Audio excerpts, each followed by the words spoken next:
know what that is? That's sundown. And I am right near the spot where 14 years ago I was hit by a car and I was nearly killed.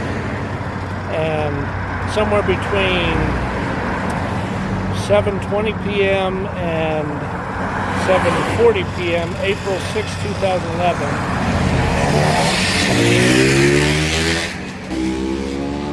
that motorcycle's loud. 7:20 p.m. and 7:40 p.m., it was starting to look about like this on April 6, 2011. Oh, that motorcycle interrupted me. Sorry if I got a little bit messed up. Hold on, I'll point out one more thing really quick. Right over there, right by that tree, in the middle of the street was where I was hit 14 years ago on April 6, 2011. There's going to be more about what goes on, so stay tuned, and I'll discuss some more things later.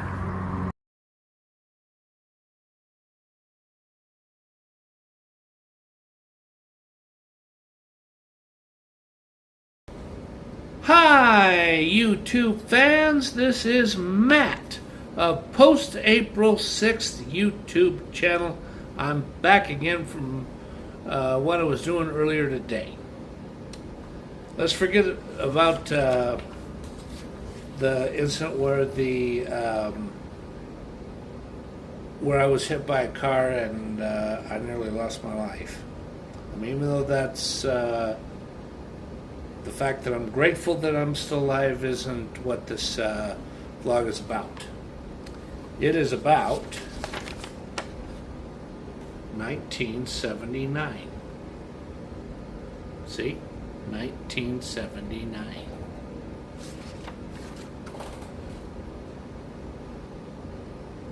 Okay, why don't I first discuss the cost of living before I talk about another character that I want to talk about. Okay, the average cost of a new home back in 1979 was $58,100. This is a national average. The average income per year, again national average, $17,500 per year, annual earnings. The average monthly rent, when it says this, I think this is kind of across the board basic, meaning single apartments, townhomes, trailer park housing, and single family homes. Renting them, not owning them, renting them. $280 a month. A gallon of gas was 86 cents per gallon. And here, let's read in the news. 3 Mile Island nuclear accident. Now, I looked at some, tried to find some news updates about a specific part of the United States that I'm going to talk about that pertains to my character that I'm going to talk about. Couldn't really find anything about a certain part of the United States, but there was a few little things about a nuclear accident, but I don't know exactly where and exactly when this happened in the year 1979. Sony introduces the Walkman, the Sony Walkman. Tehran U.S. Embassy hostage crisis. Yep, that was really a bad one. Game Trivial Pursuit was launched, meaning it was invented and it was available for sale in certain authorized retail stores. Pink Floyd releases The Wall, and that was one of the best-selling albums of all time. The Wall. The first snowboard is invented in the USA. Michael Jackson releases Off the Wall, an album. ESP launches on cable television So that also means that that's when the ESPN network was invented. Due to the crisis in Iran, oil prices increased.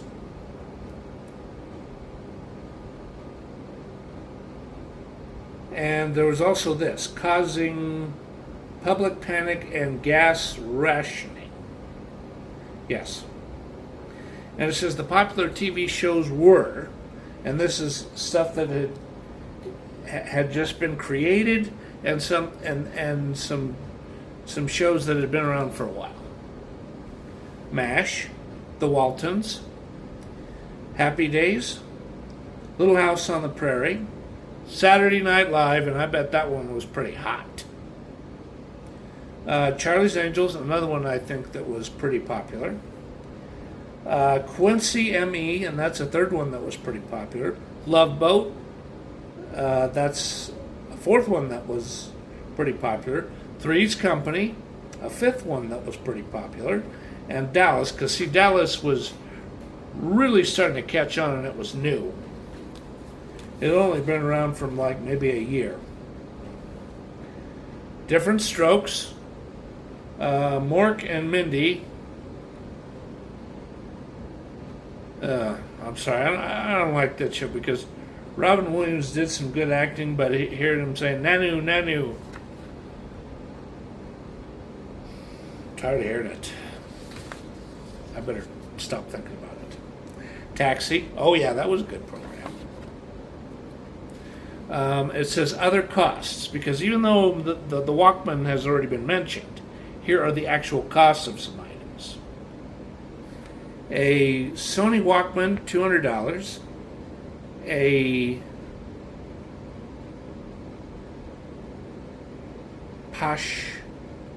I think it's pronounced Pachinko pinball machine, $199.49. Jocks Trainers. I know with Jocks, J-O-X, that's either, it's one of three things: running shoes, runner pants, or something else that concerned fitness. Girls denim overalls, $24.99. An Atari video system, $199. JVC VHS recorder.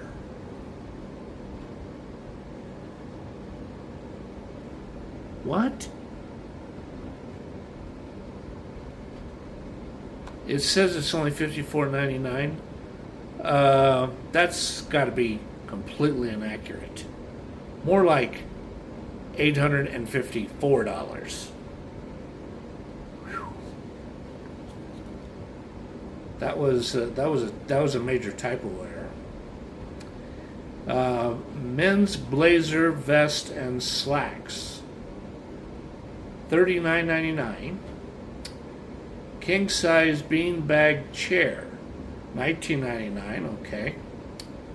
A Toyota Corolla, $3,698, and even, no 10 cents, 59 cents. You know what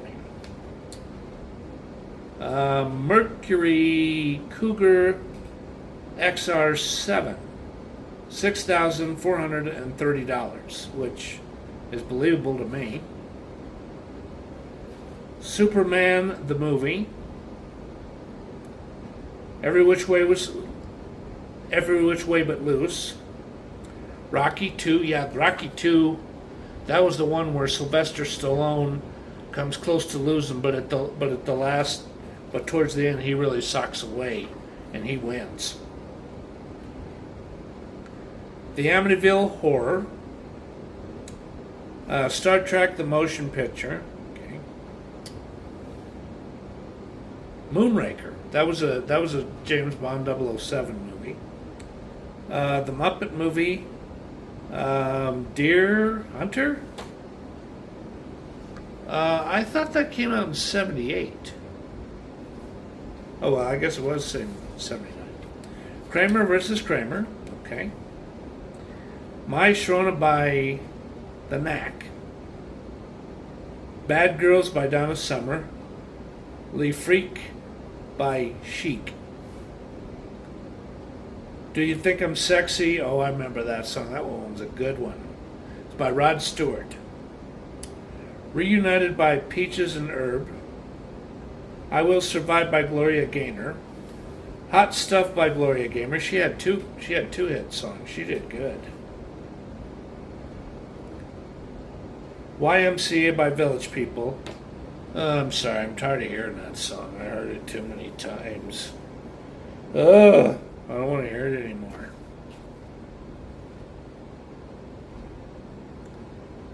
Ring My Bell by Anita Ward. Good song. Sad Eyes by Robert John. I don't remember that song, but if I heard it, I'd probably remember it. Meaning, realize that I'd heard it before. Too Much Heaven by the Bee Gees. Okay. And it says, and this is an AI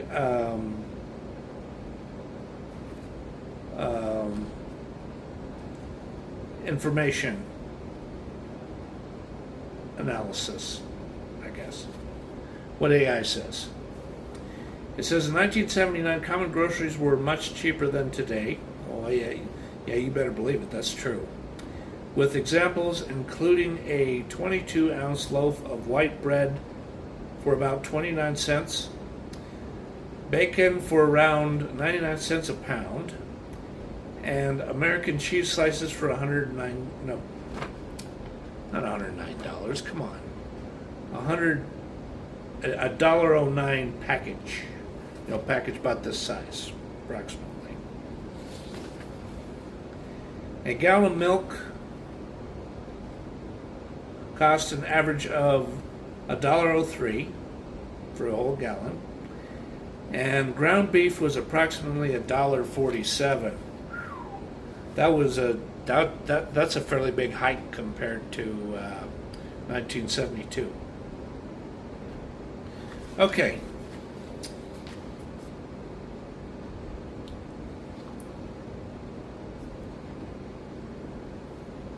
It says a 15-ounce box of Cheerios cost 99 cents. Apples, a 3-pound bag of delicious apples was only 99 cents. Yeah, I've read this before, and when I found out this information about the apples, one apple that would be roughly about this size, it costs somewhere between 3 cents and 8 cents, depending on the weight of the apple itself. Okay, now, what the character is about and who he is I think you're going to find pretty interesting, especially his name. It's more interesting than the man who's from Garrison, North Dakota. His full name is Adam Quincy Jump. Again, Adam Quincy Jump. J-U-M-P, like jump, jump, jump. Because that's an authentic last name. It was popular in England. I researched this. Location of his birth: St. Vincent Hospital, Erie, Pennsylvania, because that's where he was born and raised until he left the East Coast and went to the West. Yep. Or the northeast part of the United States and went to the West Coast. Birth home and where he was raised. I really shouldn't use an exact address verbatim, but I think this type of address doesn't exist, but the street does. 598 Clifton Drive, Erie, Pennsylvania. It's a 3-bedroom, 2.5 bath, 1,529 square foot single family home. And as of 1979, was worth $4,300. Because see, the key point of this story idea is it takes place in the spring of 1979. And it says time of story between March 18th, 1979 and April 1st, 1979. Educational attainment from 1976 to 1979. And I looked this up. This is the only high school that they have, so to speak, even though the population's at least, I would think 85,000 people, or possibly higher than that. Somewhere between 85 and 96,000 people. It's the Erie High School on the 3300 block of Cherry Street. Because that high school's there. That's a fact. I looked it up.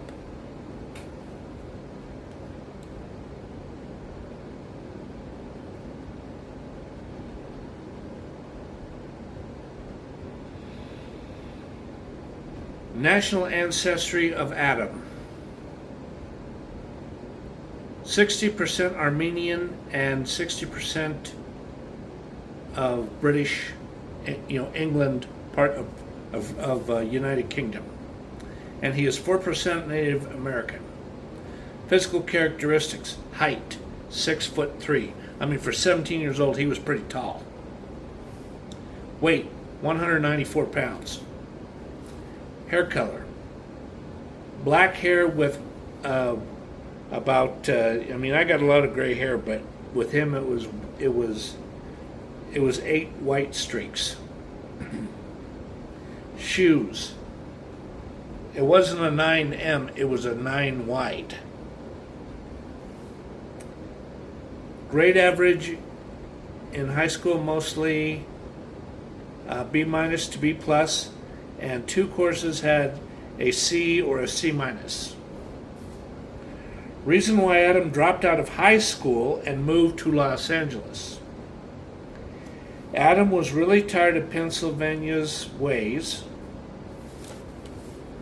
life, and hearing about manufacturing jobs like all the time. And overhearing people talking about what they did in the manufacturing job and how they felt about this going on with the job they had and that going on, and so on and on.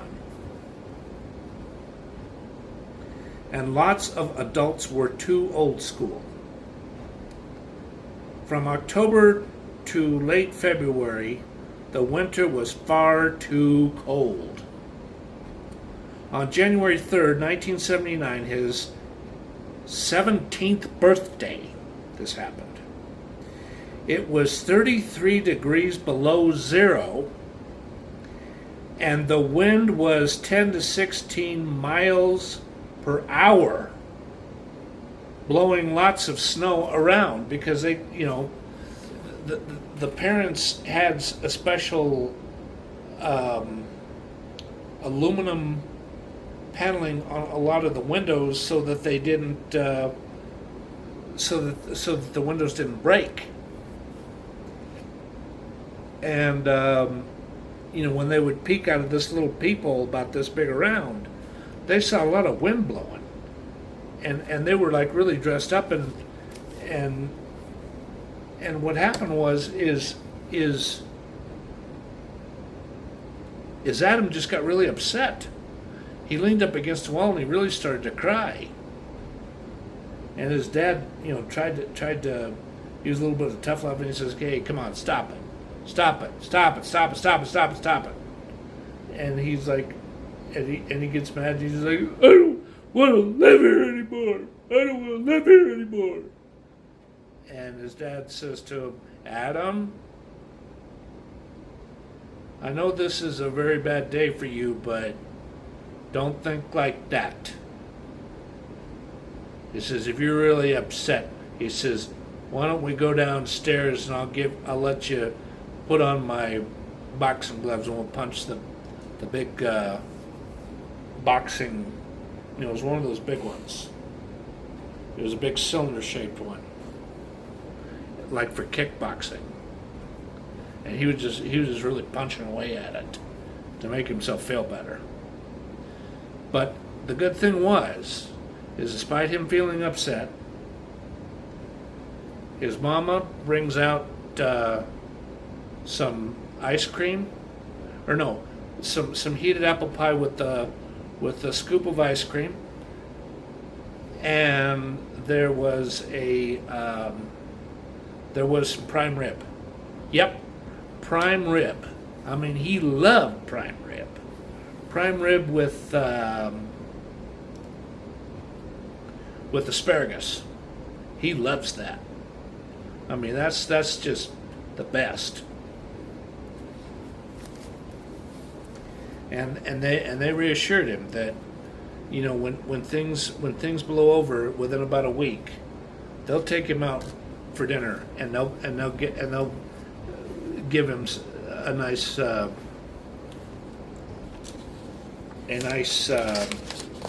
birthday present. Okay, so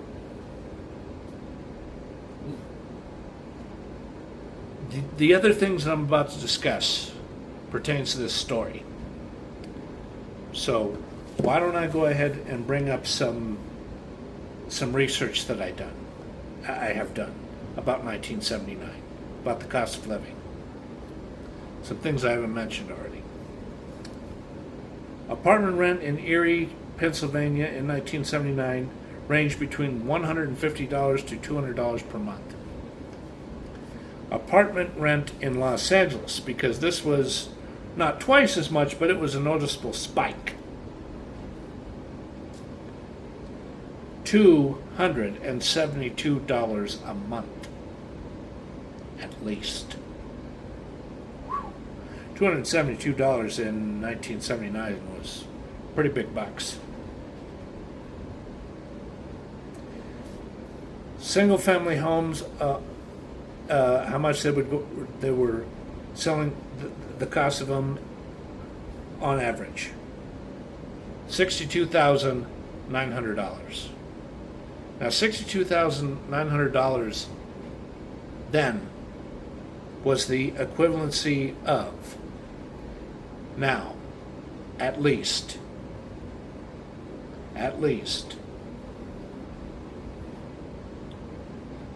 $629,000 today. Yeah. So, I mean, it feels cheap back then, but in a way, it was cheaper, and the $1 had a little more buying power, but at the same time, no, it wasn't cheap. It was, you had to really live within your means if you had the money to, where you got approved by a mortgage lender to buy the house for $62,900 and pay. Just a sec. Okay, I spent at least 5 minutes doing some mathematics, and on a $62,000 mortgage, each month, because see, it's $62,900 divided by 360, because there's 360 months in 30 years. That would be $174.72 per month. And back then, I would assume that the interest back then, because the mortgage interest rates were high, at least 7%. That would be $186.95 plus $17 mortgage insurance, which I would assume that's what it would cost back then. Homeowners insurance, $23, comes to $226.95 per month. Yep. So if you owned a house back then, I would assume that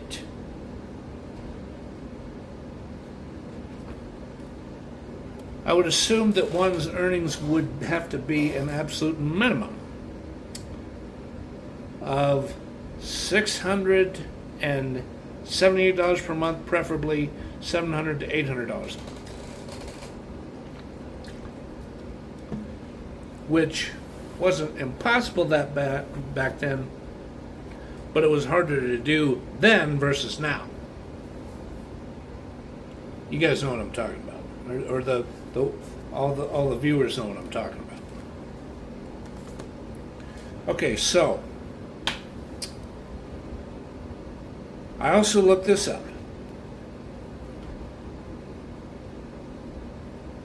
$1 back in 1979 would be the equivalency now in 2025 of at least $4.32 buying power, or I personally think $4.55 buying power is what you would need to have the equivalency of $1 back then, if that makes any sense.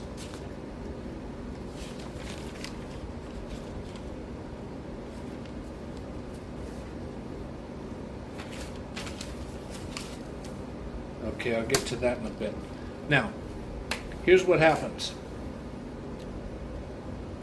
1 month later, after his birthday, actually more like 3 weeks later, his dad has bad stomach pain, and he wakes up in the middle of the night because he feels really nauseous, and he starts coughing up blood and vomiting. Yeah. You know what was wrong? Bone cancer and acute stomach cancer.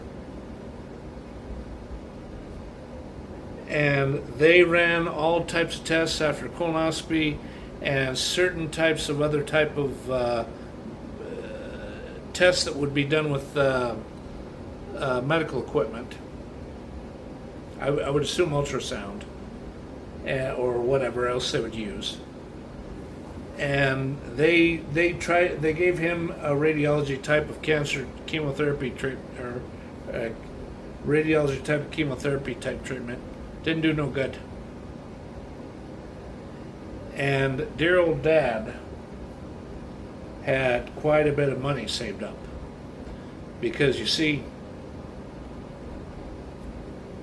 in 1962, his dad, we will call him Stephen John Jump Sr., or Stephen John Jump. He was born in about August of 1931. He was 31 years older than or he was 30 to 31 years older than Adam, when Adam was born. And he was really good at saving money. And he was making pretty good money as a man who worked as one of the high-ranking supervisors in a manufacturing plant, doing manufacturing of automotive parts, water pumps, fan shrouds, wheels for tires, nuts, bolts, shafts that would be part of an engine. And what happens is after he gets diagnosed with cancer, Adam just don't want to live there no more. He really don't want to live there no more. He doesn't want to see his dad suffer, and his dad is quite understanding about the suffrage that Adam is enduring. So what happens is the mom takes good care of the dad, or the wife takes care of the husband, same thing. And a friend of, a good friend of Stephen,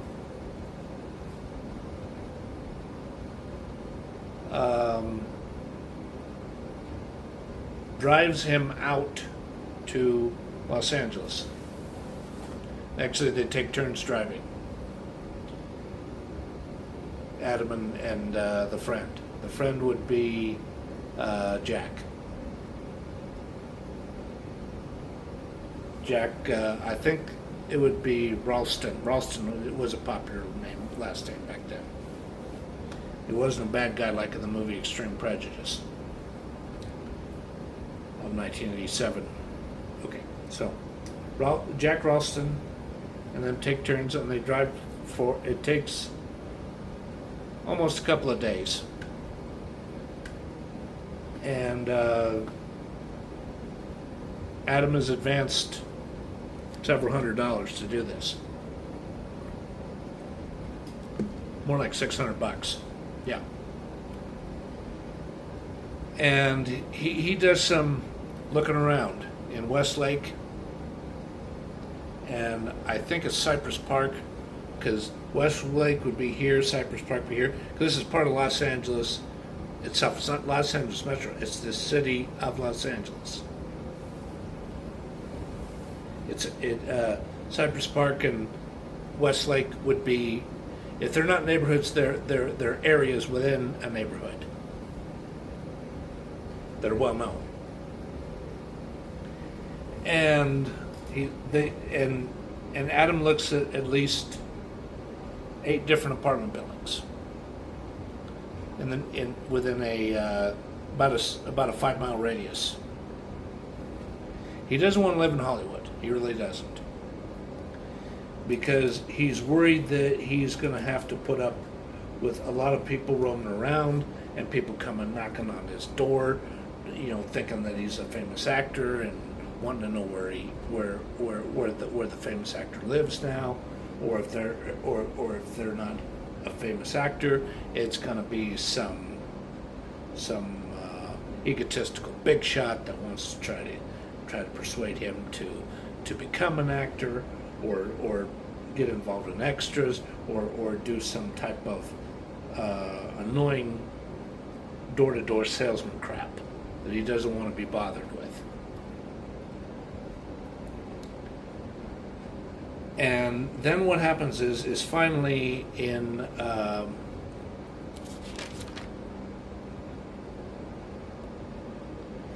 is in March 18th, his mom and him go into the principal's office, and they talk about dropping out. And there's a lot of forms they have to fill out.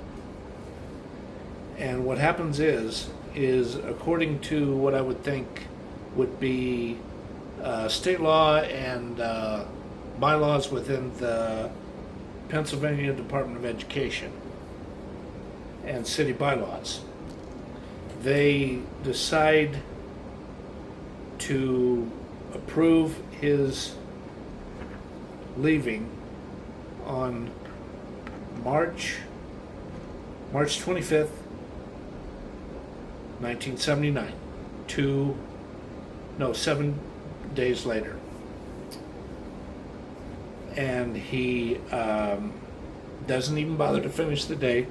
He cleans out his locker, and he says goodbye. He says his goodbyes to a few friends during the lunch hour, and his mom takes him home, and they really start packing things up. And how the mom and the dad mutually agreed on things, because he knows that his dad's suffering from bad terminal cancer. I mean, he's really weak. He's sick, and he's coughing, and he's pale as a goat, and his lips are his lips are chapped, and and they got this light faded pink, and he's got this this weakness to his face, and his eyes are his eyelids are drooping about like this. I mean, the dad looks terrible.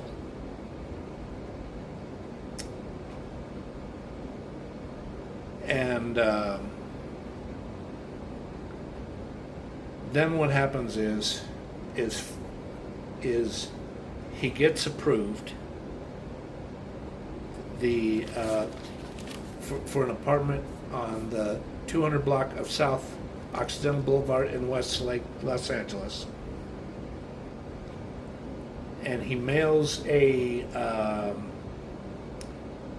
because I looked this up, priority mail was a service that would be provided by the U.S. Post Office.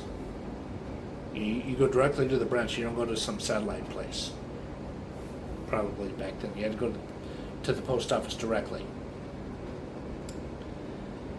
And he sent them a check, or no, a money order for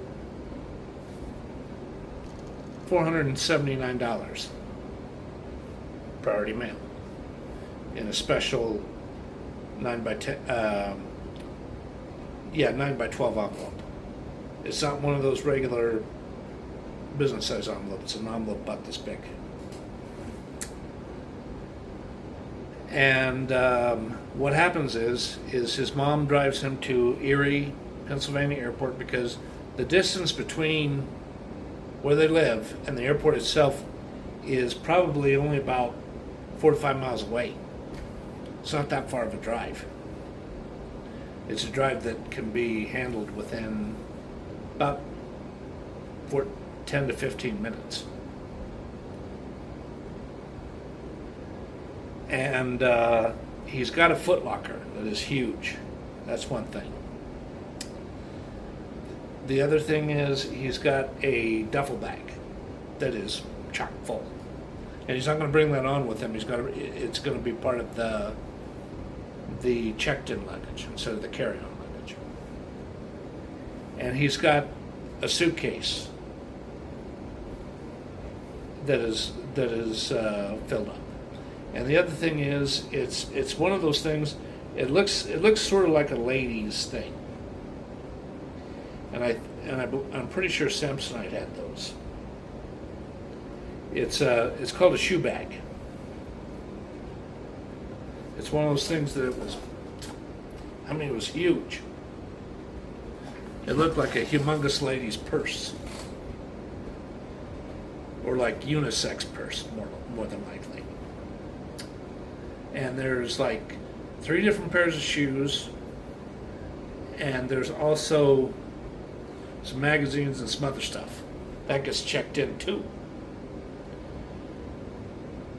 And the only thing that he takes with him on the plane was a Walkman, a Sony Walkman with a few tapes. And he had a special little, I think they called that a fanny pack. And he goes through airport security. He gets cleared, and he goes over to the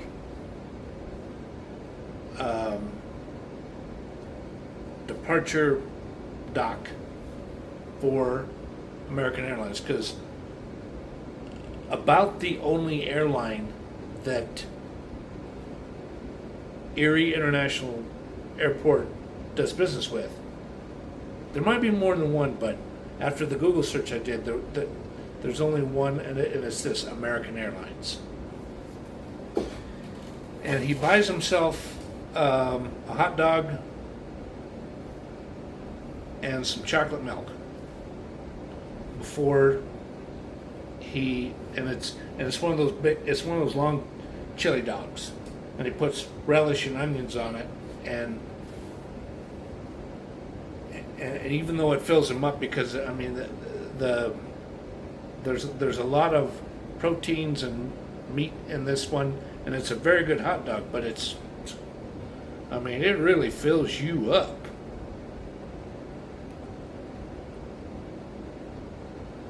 And then he flies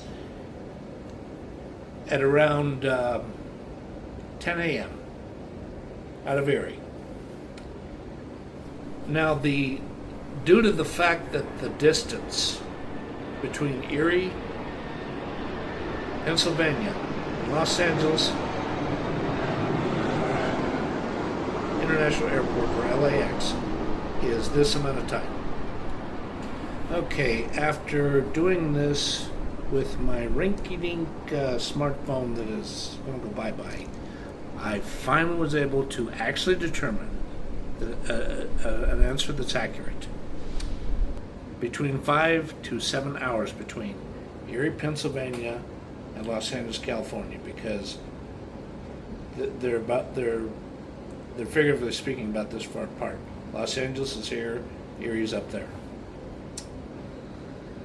So he was on the plane from about 10 a.m. until it's not 5 p.m. Eastern time, because there's a 3-hour difference. It's 2 p.m. Pacific time. Yep. Quite a jump. Quite a jump. Actually, it would be more like 2:30 to 3 p.m. more than likely. So then what he does is, once he gets off the plane and he gets advised on what baggage terminal to go to, baggage claim terminal to go to, those big carousels,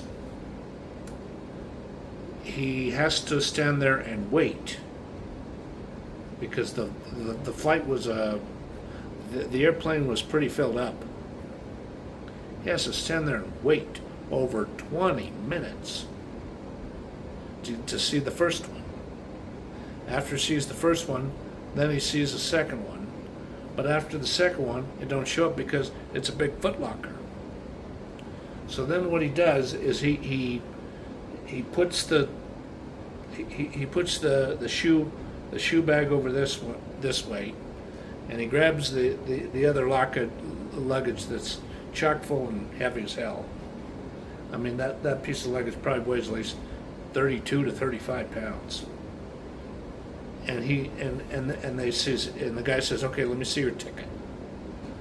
And then what he does is he gets on his little talking, he wants to watch how he talks, because he doesn't want them to know everything. He says, "All right, follow me."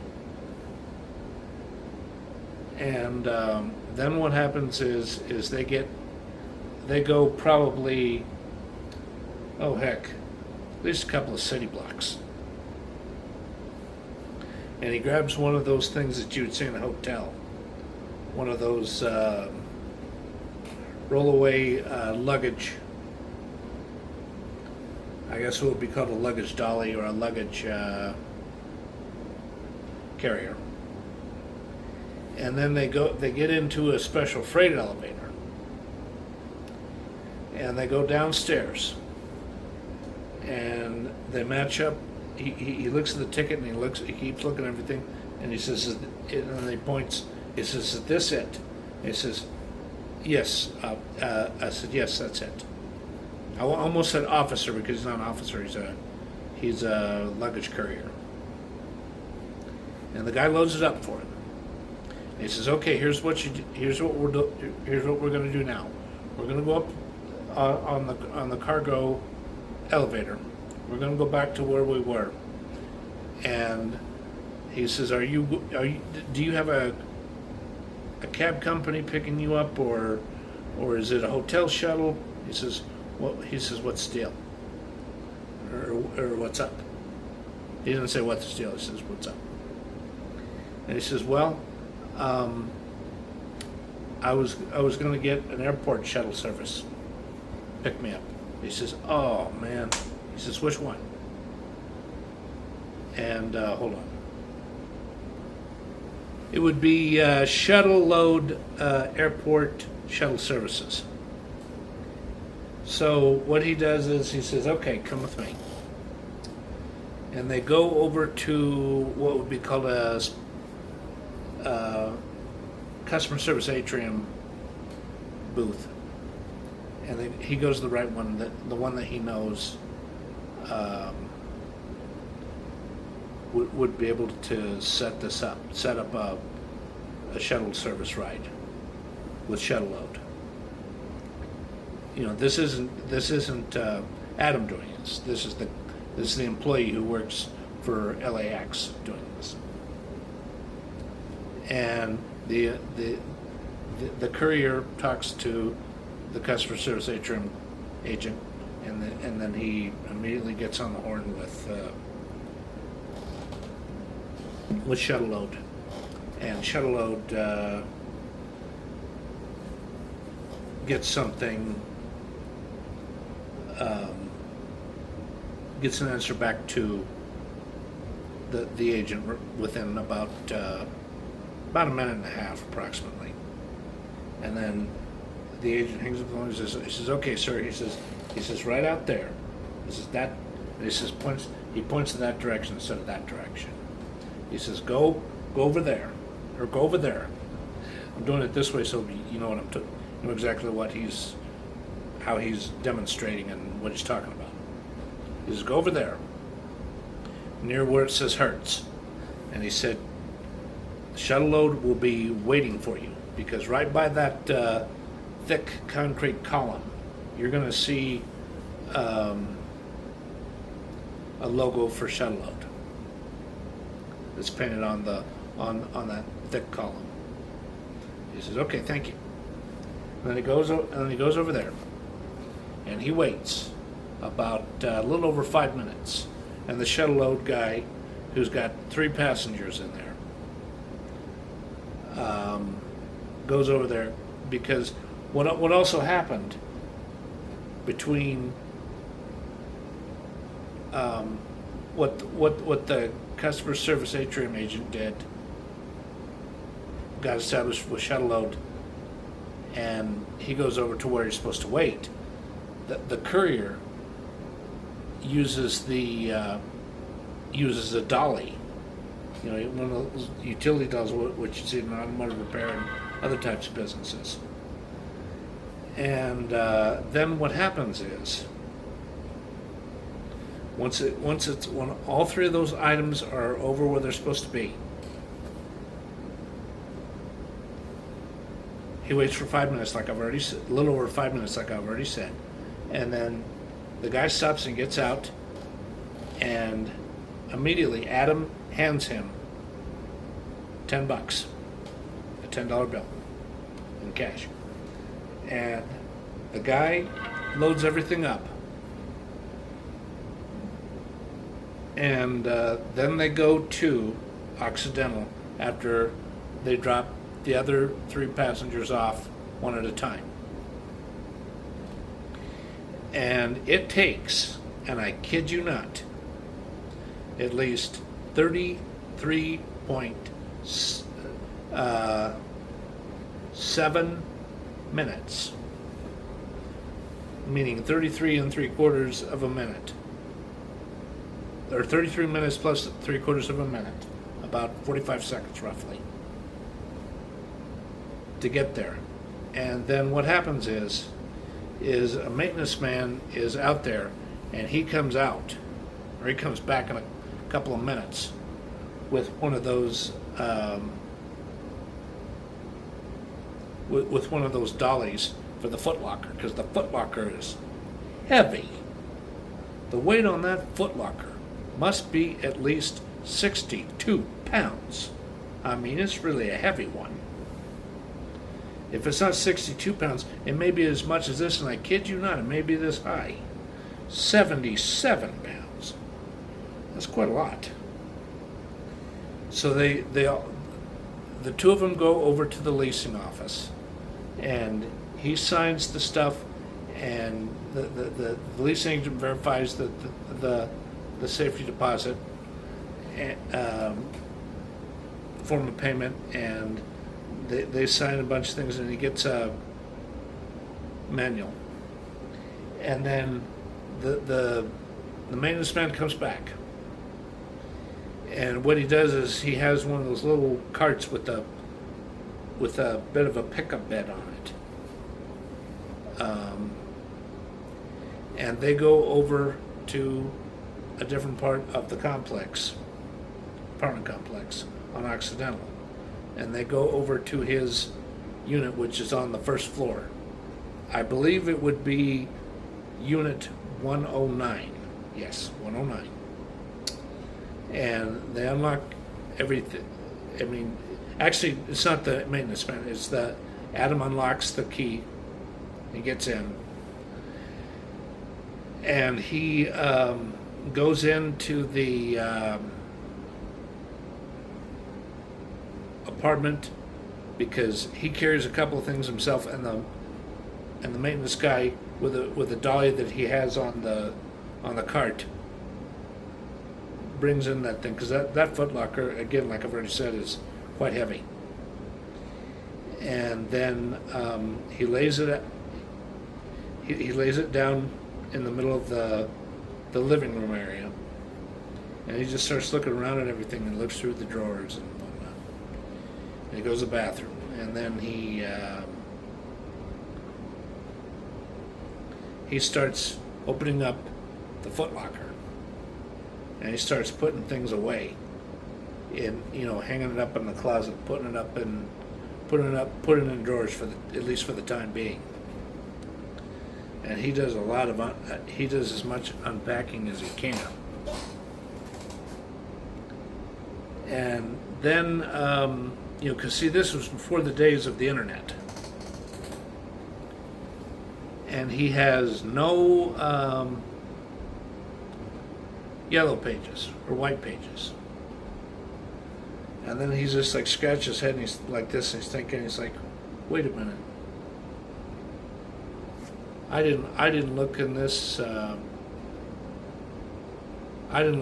coat closet right here. Here's what he does. He goes into that coat closet, and there's 4 big surprises. One, there's not only a yellow pages, there's the white pages. There's also some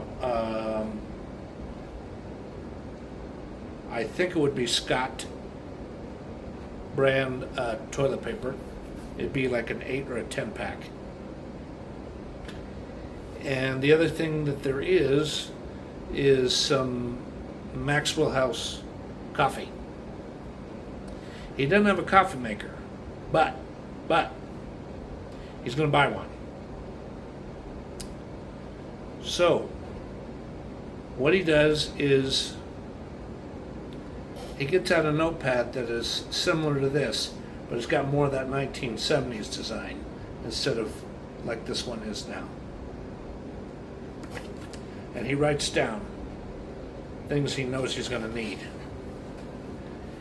And then what he does is he doesn't have his phone service set up yet, but it's already been prearranged, and they're going to be coming the next day after April 1st. Yeah, April 1st back in 1979 was a Sunday. I should have realized that, but oh well. Okay, now what he does is there is a couple of different payphones in the property. There's one over here, and there's one over here on the catty-cornered edge. That would probably be either to the west or to the north. The one that would be over this way.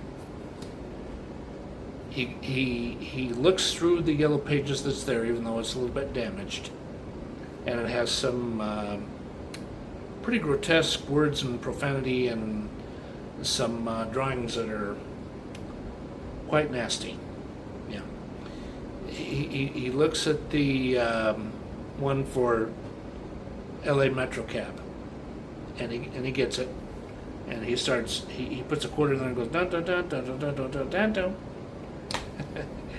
And he places a call, and the dispatch person says, he says, is this your current phone number? He says, no, I'm calling from a payphone. I just moved here a few weeks ago. She says, I'm sorry, we can't do that. I'm gonna have when you have your own when you have your own personal phone number, we can do that, but we can't accept payphone calls. I'm sorry, I'm gonna have to let you go now. And he just like cuss. So he looks through the white pages a little more, and he finds one that is I think it would be something like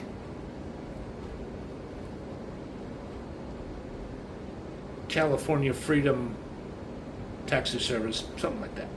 It has a name about like that. He calls them, and that person is happy to help him because before that phone call they were slow and not getting much business. And they say, yeah, we got a cabbie that's near where you are. He's probably going to be there in about 3 minutes, so make sure to be meeting right at the front entrance of the apartment complex, so he can see you right away. And he waits up towards the front for about a minute and a half tops, and he can see this guy driving fairly fast. It's an older guy with a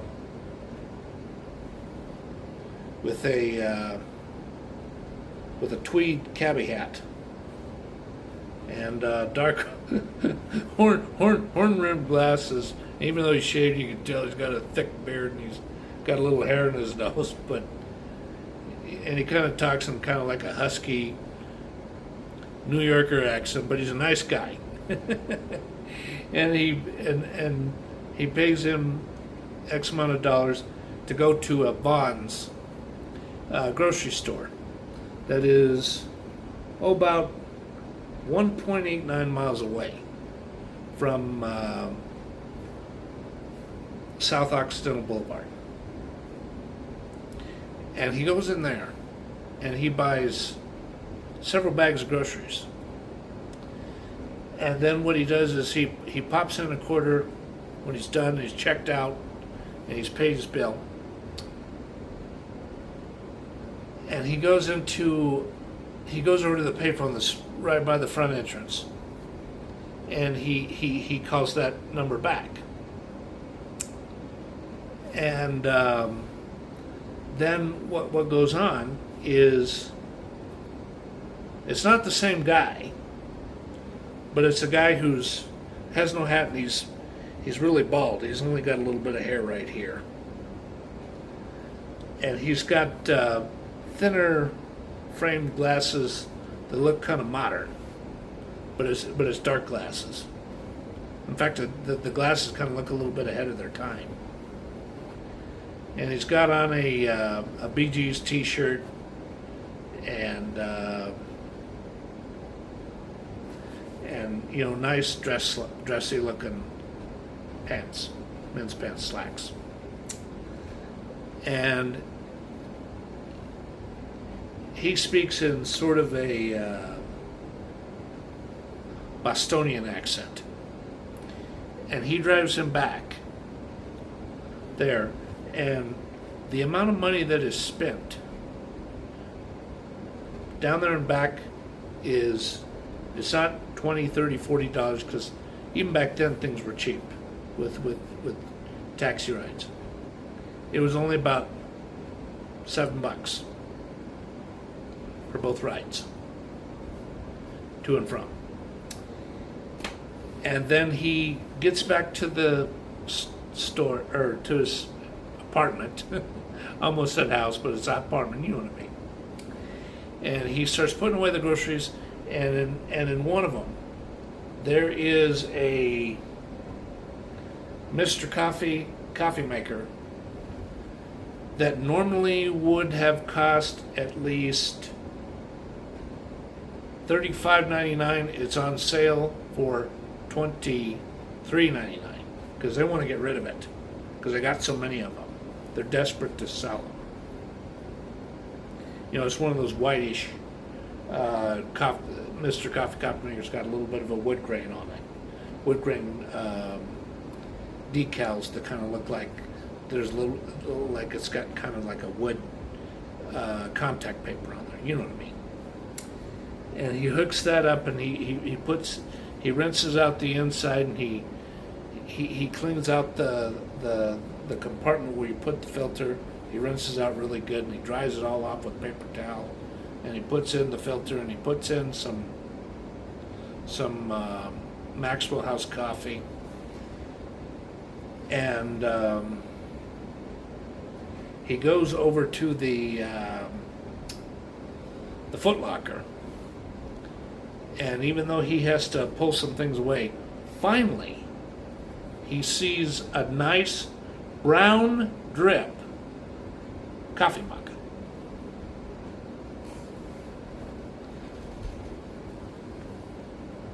That was popular back then. And he pours himself some coffee, and he forgot to get cream, but he got milk. And he thought, oh, I'll make do. So he pours just a little touch of it in there, and he stirs it. That wasn't quite enough, so he puts just he puts just a little touch more, like a teardrop, and he cracks open a 3-pound thing of sugar, and he puts like a couple of spoonfuls in there, and he stirs it, and he's like, whoa, that's sweet, but that's good. And then he looks at the in the freezer, and what's in there, because he doesn't really feel like going out.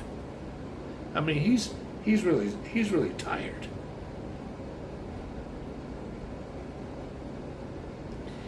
He warms up the oven. It's a gas oven. And the other thing that is in there that is in a kitchen cabinetry right above the oven range is a thermometer. And he puts it in there, and it's a little too high because you're supposed to reheat these at 375, and that's at 400. So he turns it down a little bit, and he waits a minute. And he waits about 3 minutes. Then he puts the thing in there again. And then what happens is, and I could be wrong on my assumption, but he takes it out of the package, he puts it in there in the oven for about 15 minutes. And he's got a timer on the stuff on the oven range, because right before the timer's about to make some noise, here's this. There's it. And then what he does is he pulls back the button that makes it that gets the timer to stop making the noise and stop working. And then he gets he didn't get any oven mitts, so he really puts several things of paper towel in there, and he doesn't use both hands, but he grabs it out like this, and he puts it on top of the thing like that. And he washes his hands in cold water, and the discomfort feeling goes away. And he dries his hands off, and he's like, what else am I going to do? I'll just stand here on top of the oven and chomp away at it, and he eats it.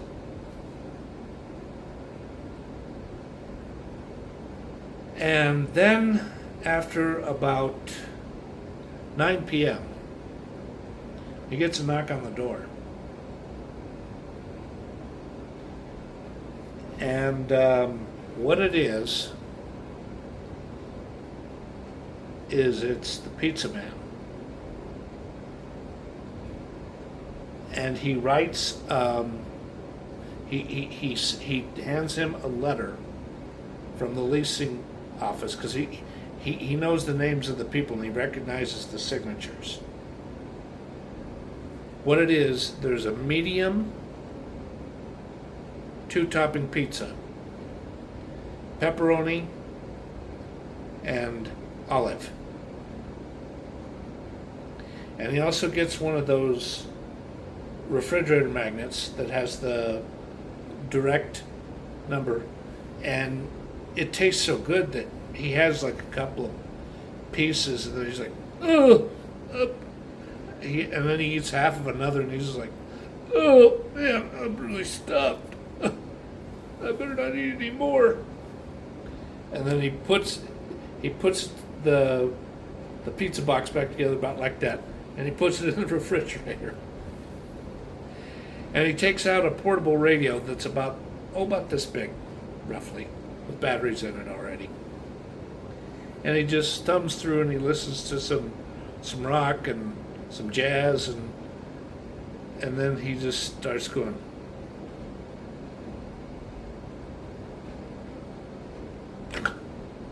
about like that. And then he brightens up enough that the one thing that was in the Foot Locker was a nice dark brown sleeping bag, tightly rolled up. I think it would have been a Coleman, or it would have been another popular, a brand that was popular back then. So he undoes that, and he wads up a heavy winter coat and makes it a pillow for the time being. And he falls asleep, and he's just like, I mean, he doesn't have sleep apnea to his personal awareness, but he's just laying there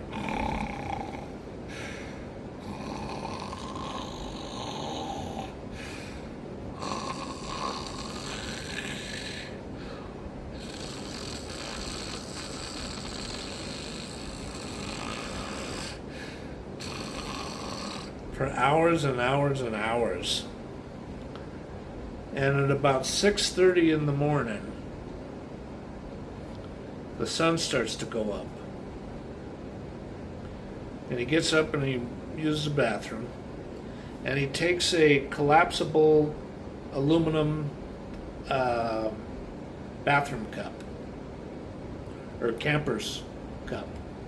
And he pours some, he pours some water out of the faucet in there. And he looks outside. It's really foggy and overcast. I mean, because it gets that way in LA. It gets that way in California. It gets like that. And then he's just like, ooh, ooh, ooh. And he gets back into the sleeping bag and he sleeps. So, then what goes on is he showers and shaves. And one of the key things that he brought with him that was in the Foot Locker was 3 different skillets. A 10-inch skillet, an 8-inch skillet, and a 6. He gets out the 8 and the 6, and he puts one on the smaller, the burner that puts out, that's for smaller skillets and pots, and the other one that is for larger ones. And he gets that warmed up, and he starts really cooking away. He overcooks the bacon and the eggs just a little bit, but it's not real bad. But he eats it.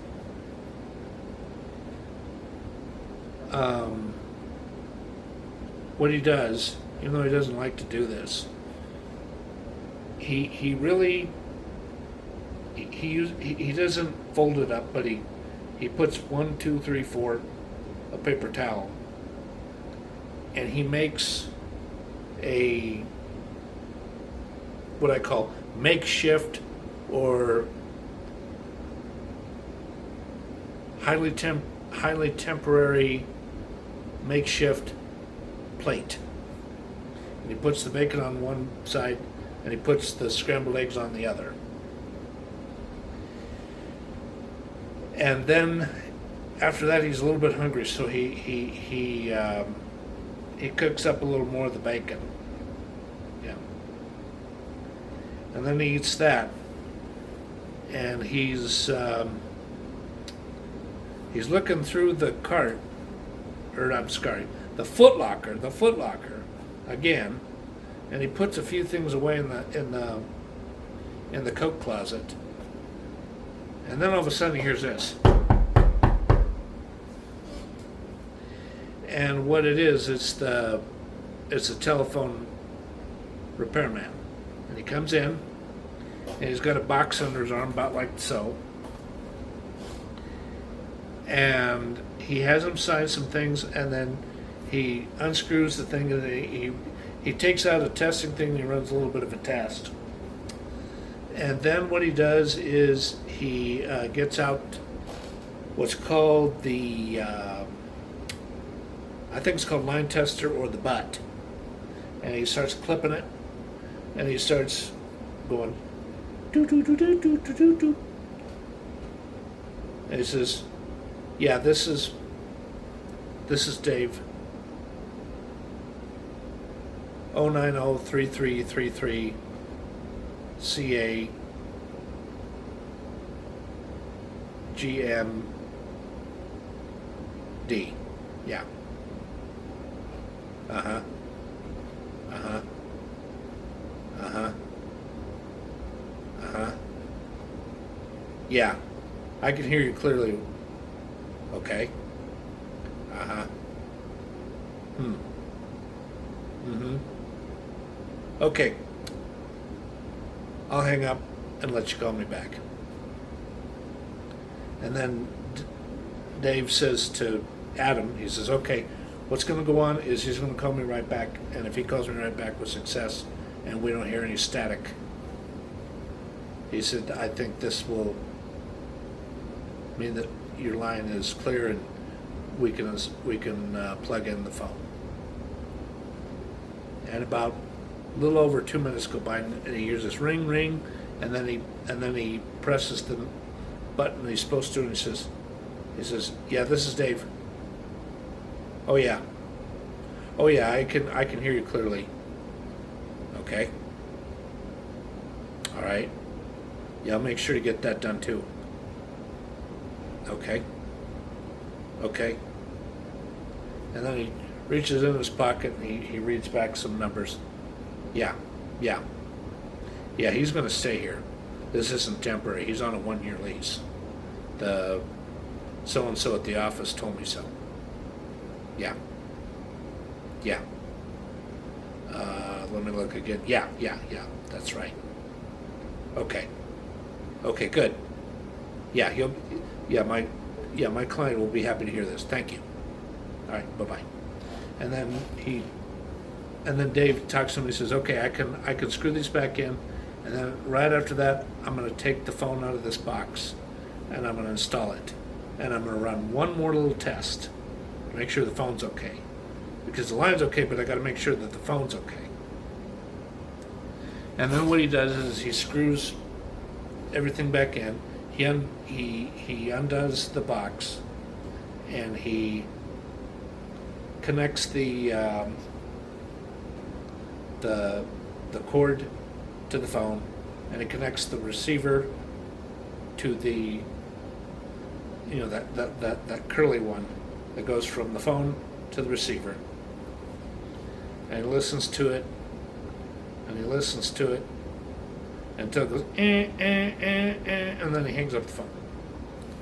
And then Dave says, "Yeah, that's one of my tests, because it's normal that things would go on like this when I left the phone off for," and he says the time amount. And then he presses in 5 digits and then pound. And then Dave says his ID number. He says, yeah, it's clear as about the sound quality on this phone is one of the best I've heard. Yeah. Okay, great. Yeah, I'm going to get to the next one that is 5 blocks from here, over on West 3rd. Yeah, okay, thanks, bye. And then he hangs up the phone, and then the repairman and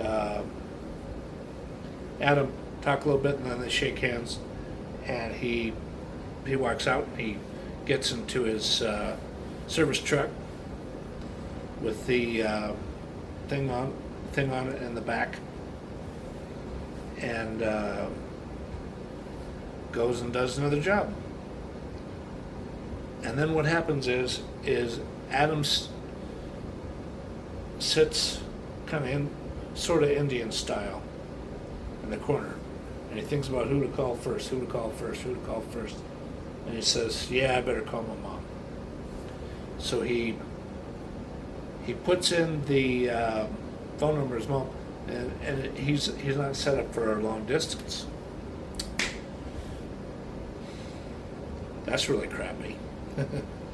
So then what he does is he looks at the sheet of paper that was handed to him by the repairman, and he calls Pacific Bell, and he talks to him, and he says, "Yeah, the best deal we can give you is we can get you established with GTE, but it's going to take a few minutes for me to do it." And then, he's on hold, and he listens to some on hold music.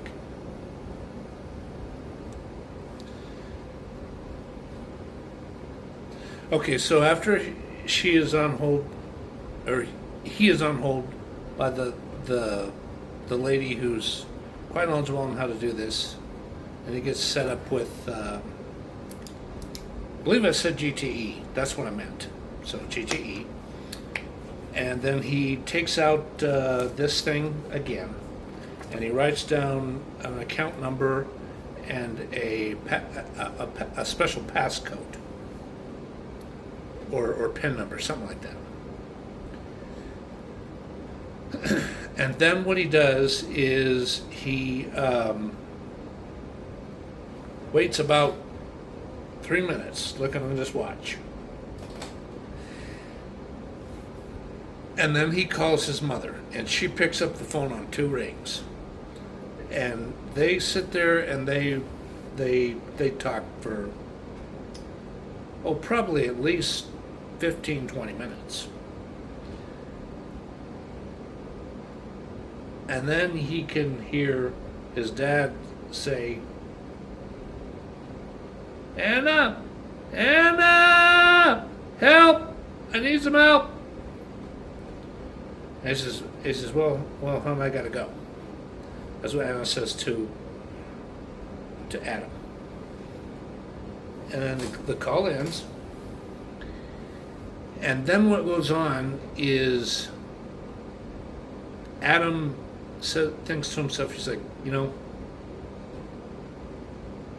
I'll do a little bit more getting settled in for a few more days, but sooner or later I gotta look for a job. I didn't come out here just to be in La La Land. So then what he does is he doesn't want to really get his butt whipped financially. He calls Metro Transit Service. I think they called it MTA or LA Metro Transit Service, something like that. And he gets told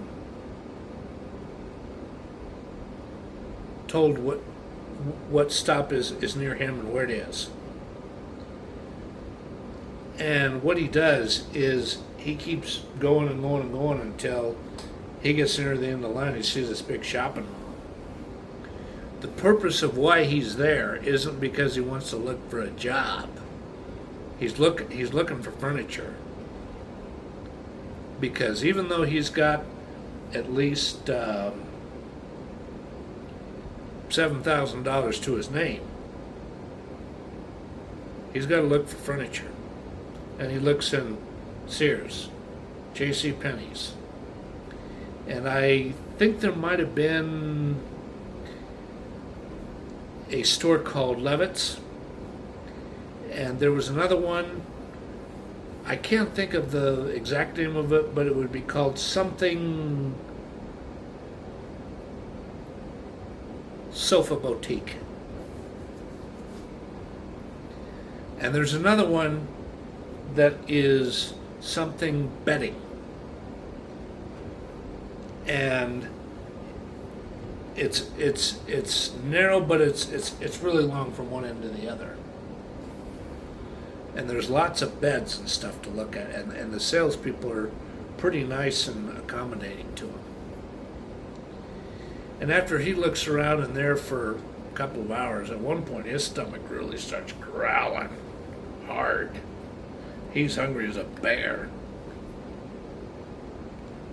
And he finds this fast food place called the Best of Times. LA food. I want to say LA Food Court, but LA Foods, probably.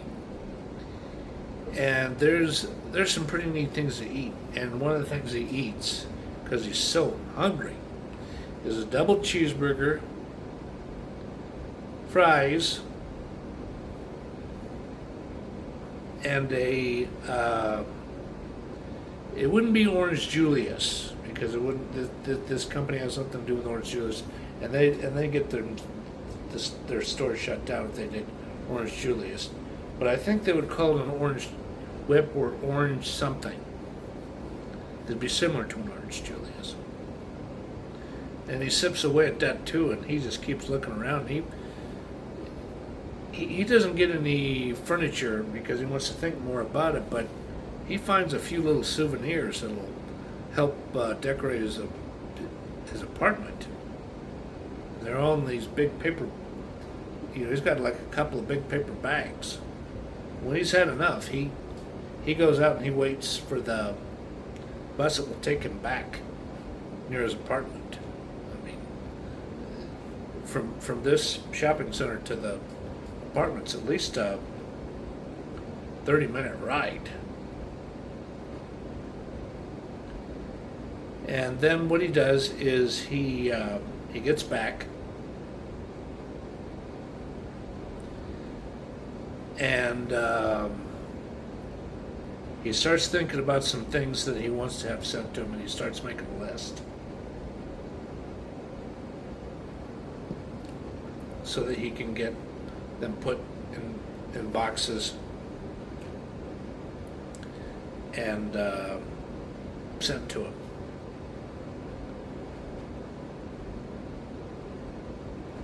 And so he can put up some things on the wall. One of them is a wall painting of downtown LA skyline.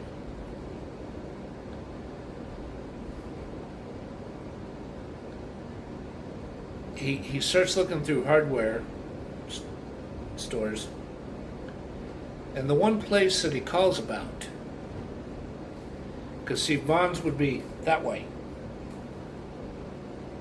on a major street near Occidental.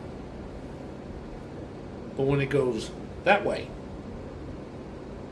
when he goes 3 blocks up this way, and then he goes that way on a major street, he gets to the hardware store. When he gets inside the hardware store, he buys a hammer, and he buys some nails that are about this long, and he buys a pair of pliers. He buys a set of screwdrivers, ones that would have straight blade and Phillips, and a couple of little mini screwdrivers. And he also buys a set of sockets where it's a combination set, 1/4 and 3/8. Yep. And that 1/4 and 3/8 set, nowadays it wouldn't be much money at all, but it sets him back about $14.99. Yeah, but it was worth it.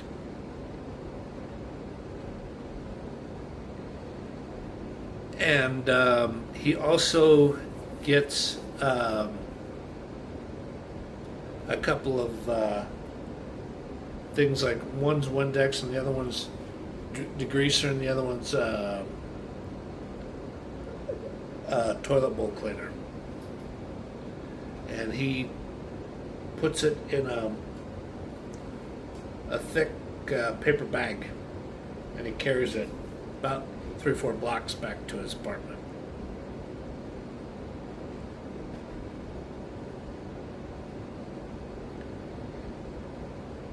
And then what goes on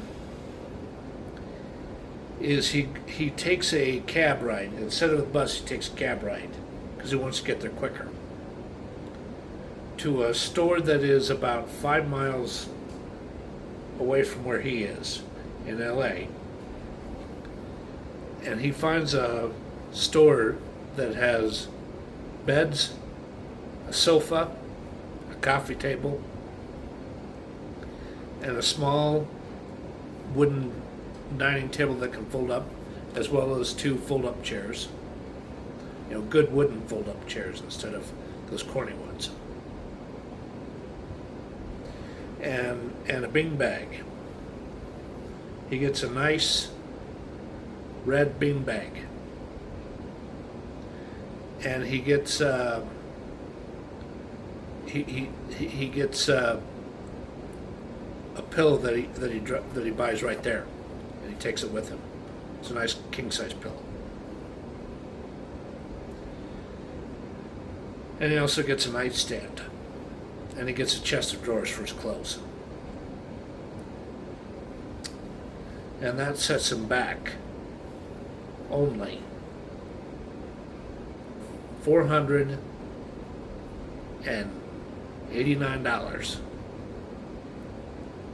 Yeah, $489.79 was cheap for all that kind of stuff. And he gets that delivered 2 days later. Well, by about April 8th, roughly,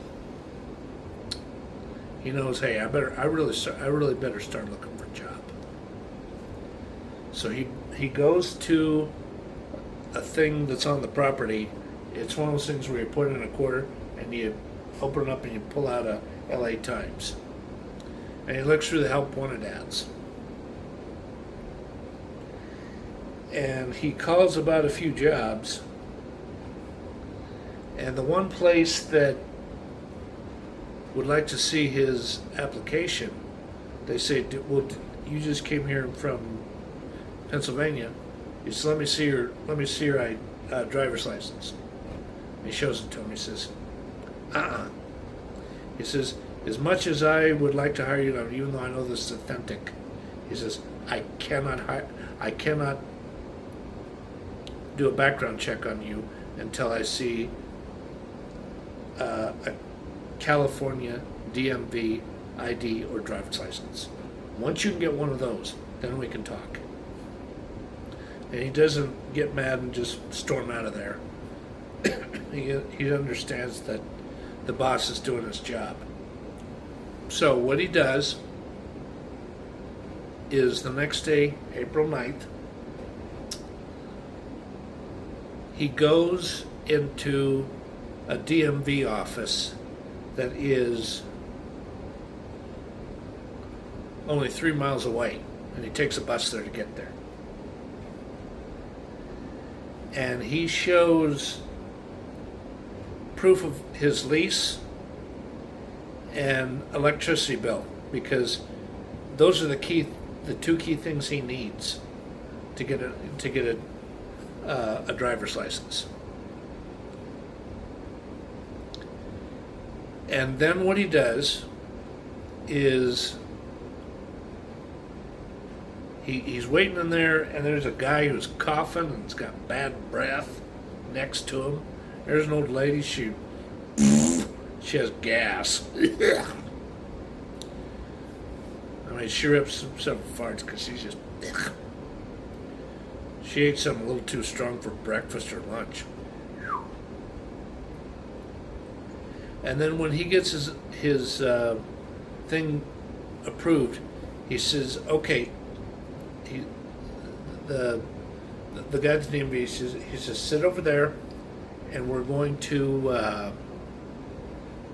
have you take a basic test. No driver. We're not gonna do. It's not gonna be a driver's ed things where we see your driving. It's just a test with about 12 questions. So he waits over there, and then his number is called up. He goes over, and then a lady says, okay, go over there to that partition divider and fill it out. And he says, do you have a pen? He says, no. And she reaches into this thing and says, here's a blue ink pen. Just go ahead and do it, and then come back and turn it back in. And then what happens is he passed flying colors. He didn't get one question wrong. And she says, good, very good. You know, you're from, she says, even though I'm grateful that you passed the test, it's funny that due to the fact that you're from Pennsylvania and you're new here, but yet a lot of people who've lived in LA or different parts of California their whole lives and who are in their 40s can't pass these tests. Funny, isn't it? So, yeah. Okay, that'll be $11.95. So he hands him $12. He gets a nickelback change, and then he takes the bus back to where he's supposed to go. And he's got the fold-up temporary one that he can use. Okay, so he goes back to the retail store of this job, because this job is a electronics store that sells appliances and a few computers, TVs, and they only have a couple of choices: VCR, Betamax and VCR recorders. We don't have like 2 VCR models and 2 Beta models. You know, 2 VHS models and 2 Betamax models. And they said, okay, I'll do a background check on you, and I'll have the district manager look at your application, and we'll get back to you. They call him 2 days later and said, unfortunately, we've decided to go with someone else, but you can reapply again in about, I would try in about 30 days, because I think some people are going to be leaving by then.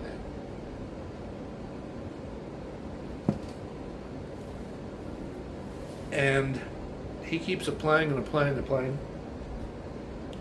And then finally he says to himself, you know, I bet Vaughn's is looking for somebody. I got a feeling they are.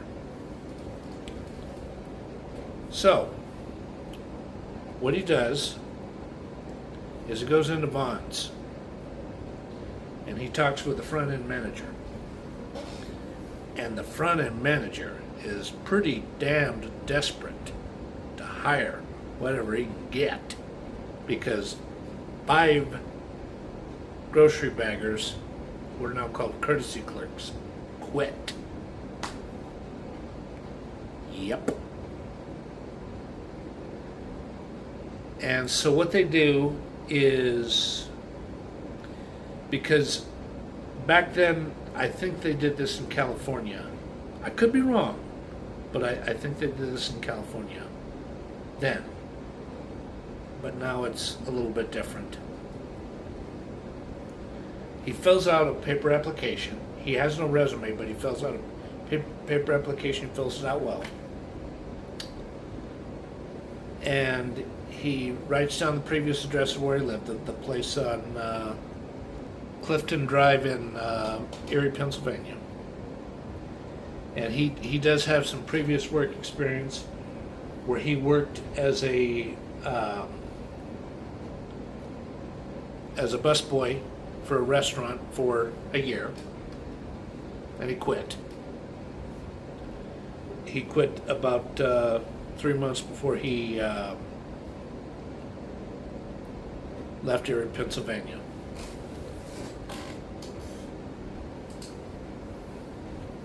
When he was 16. And he says, I really like your personality, and I really like how tall you are, and you look like you're muscular. And I also I think also you're a pretty well-mannered guy, and you're very good-natured, and I got a feeling that you're really a hard worker. And he says, now, here's what else I need for you to do before we can offer you a position. He says, okay, what's that? He says, follow me upstairs. So they go upstairs, and he takes out and he says, here is a assessment test of 14 different questions. Now, after you fill out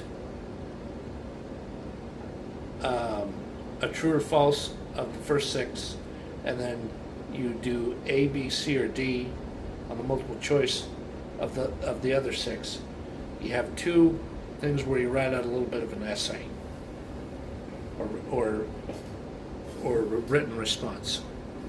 He says, okay, great.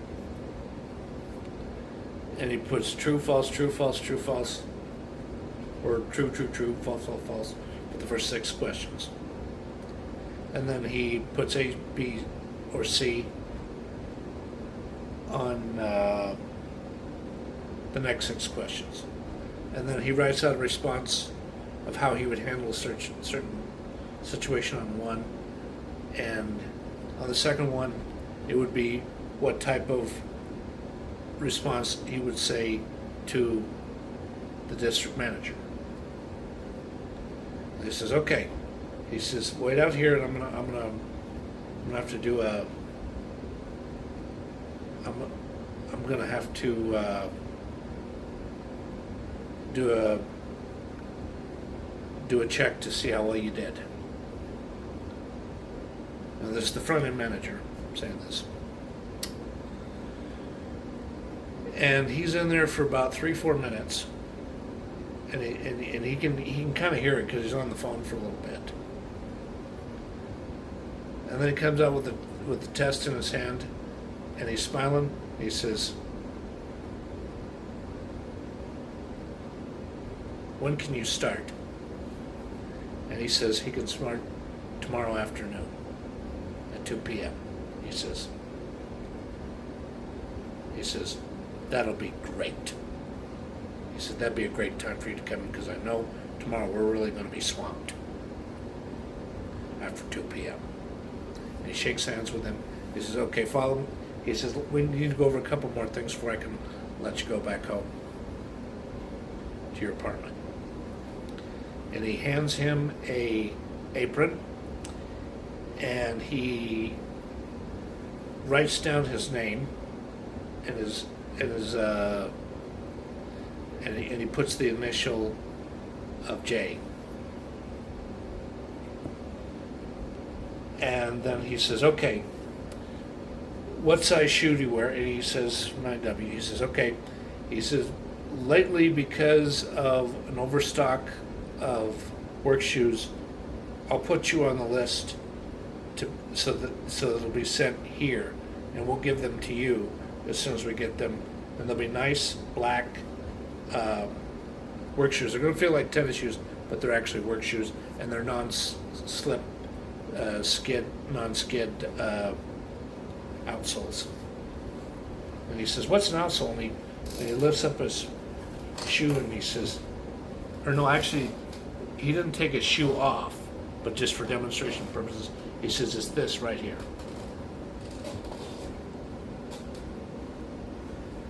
He says, all right, follow me outside, and then I'll introduce you to a couple of people before you go. And he introduces him to the assistant manager of the store, and he also introduces him to the general manager of the store, and he also introduces him to the deli clerk, or excuse me, the manager of the deli department, and the other person he introduces him to. He says, I'm sorry, it's a little more than a couple, but after this one, I promise you can go home after this. When a really nice lady who's short but quite pretty, she's a shift manager. They talk a little bit and they shake hands, and then what he does is he goes back home to his apartment. Yep.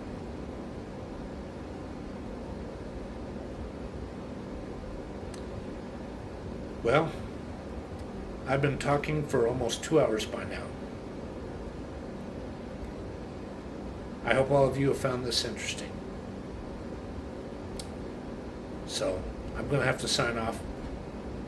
And thank you everyone for watching my YouTube channel. And goodbye. Thanks a lot.